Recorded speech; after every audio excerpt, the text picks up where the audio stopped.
Сіздер ме? Бүгін мен сіздерге өзімнің сабағымда жиі қолданатын жасанды интеллект түрін көрсеткім келіп тұр. Ол үшін бірінші кез келген браузерге кіріп, ағылшынша Genially деп жазамыз. Ағылшын тілінде Genially деп жазамыз. Одан кейін бізде сайт ашылады. Осы сайт ашылады бізде. Осы сайтқа мен өзімнің Google аккаунтымен кіремін. Міне, продолжить как Лилия деп тұр. Бұл менің Google аккаунтым болып табылады. Google аккаунтымен кіргеннен кейін бізде осындай сайт ашылады. Мышканың оң жағымен перевести на русский дейміз. Сайт ағылшын тілде болғандықтан, бұны біз орысшаға аударып аламыз. Қараңыздар, енді осы жерде бізде главное деп тұр ғой, осы жерде менде қолданылатын жиі ойындар тұрады. Жасанды интеллектпен жасалған ойындар. Егер шаблоныды бассақ, бізде дайын шаблондар тұрады. Бұл жерде ойындар, одан кейін инфографикалар, сауалнамалар және тағы басқа жасауға болады. Міне, көрсетіп тұр, викторины, опросы, презентации, курсы, инфографика, видео жасауға болады және тағы да басқа жасауға болады. Енді қараңыздар, ойындардың да бізде қазір балалар ойынға өте жиі қызығады ғой, ойындардың да түрі өте көп. Әр мұғалім өзіне қажетті ойынды табады деген сенімдемін. Мына жерде әртүрлі деңгейдегі ойындар бар. Классикалық ойындардан қазіргі заманауи ойындарға дейін бар. Әр вкладканы ашып көрсетейін. Жылдамдыққа байланысты ойындар, яғни уақыт бар бұл жерде, бұл ойындардың бәрінде. Так, моделирование. Ойынша ойындар. И мынау басқа да ойындар болып табылады. Енді мен сіздерге қазір осы жерден бір шаблонмен ойын көрсеткім келіп тұр. Ол үшін мен мынау дайын ойындарды не істеймін, қарап көремін. Менде мына жерде 53 шаблон көрсетіп тұр. 53 шаблон кез келгенін алуыма болады. Егер сіздерге осы шаблондар аз деп есептесеңіздер, онда сіздерге премиум версиясын сатып алуға болады. Енді қазір мен соңғы рет жасаған боулинг ойынын жасаймын. Так, осы шаблоныға кіреміз тағы да, и осы жерден боулинг ойынын іздейміз.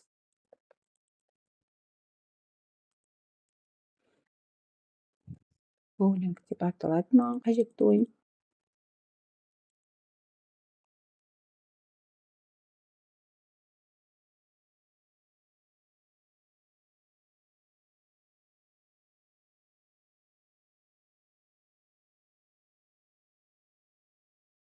Так, міне, боулинг деп аталатын ойын.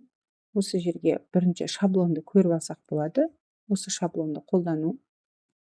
Шаблон бізде жүктелуде. Күте тұрамыз. Бұның бәрі интернетпен жасағандықтан кішкене күтуге тура келеді. Яғни, егер сіз сұраққа дұрыс жауап берсеңіз, сұраққа дұрыс жауап берсеңіз, онда сізде шарлардың бәрі құлайды. Боулинг квиз болып тұра береді, старт ағылшынша. Бізде информатика ағылшынша болғандықтан мен ештемені өзгертпеймін. Бірақ сіздер мынаның бәрін өзгертуге мүмкіндігіңіз бар. Мысалы, қараңыздар, мен мына жерде дайын сұрақтарымды ашып қойдым. Массив дегеніміз не? Так, массивке қатысушылардан бастаймын. Оңай болып кетеді. Осыны копировать етіп, мына жерге қоя беремін. Мына жерге қоямын. Одан кейін мына жерге correct answerге дұрыс жауабын қоямын. Массив элементтері. Осы дұрыс. Мына жерге қоюға болады. Егер сіздерге бұның қойған несі ұнамаса, тексті ұнамаса, мына жерде мысалы ақ болып тұр, оны мына жерден өзгертуге болады. Яғни түсін, шрифтің түрін қандай болады, ол бәрін таңдауға болады. Және ол қалың бола ма, курсивный бола ма, асты сызылған бола ма, бұның бәрін таңдауға мүмкіндігіңіз бар. Массив элементті мына жерде жаза салайын, реттік номері.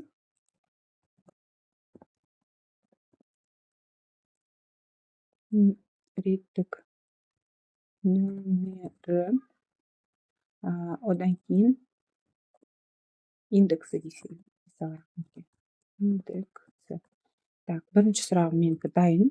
Келесі next. Мыналардың бәрі менде ағылшынша тұра береді, бірақ сіздер өзгертсеңіздер болады. Келесі сұрақ менде мына жерде көздестен дайын алайын. Массив түрлері. Так, біз өткен массив түрлері 9-шы сыныпқа арналған. Мен қазір қойып жатырмын. Массив түрлері. Одан кейін мына жерден дұрыс сұрақты бірінші копировать ете саламын, иә? Дұрыс сұрақты бірінші қойып аламын. Бірінші дұрыс сұрақты қойып алу керек. Так, бір өлшемді, екі өлшемді, бұның шрифтін өзгертемін. Колларын өзгертем, және кішкене көтерсем болады. Мына жерден былай көтерсеңіздер болады. Так, мынаны кішкене түсіруге болады. Өте ыңғайлы, өте оңай.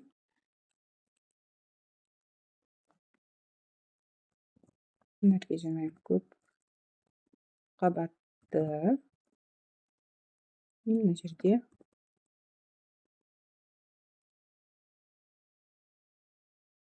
үш өлшемді дейін. Осылай сіздер қанша презентацияда қанша бет бар, соның бәрін қоса беруге болады. Егер сізге бұл аз болса, бұны сіз копировать етіп қоссаңыз да болады. Егер сізге қажет болмаса, онда өшіруге де мүмкіндік бар. Енді менде осы екі сұрақпен тексеріп көрейін, тағы да мен мына жерден перевести деген, перевести на русский кнопкасын басам, переводить етем, өзгерттім. Енді настоящее время деген басамын. Одан кейін продолжить деймін. Одан кейін менде ойын ашылады.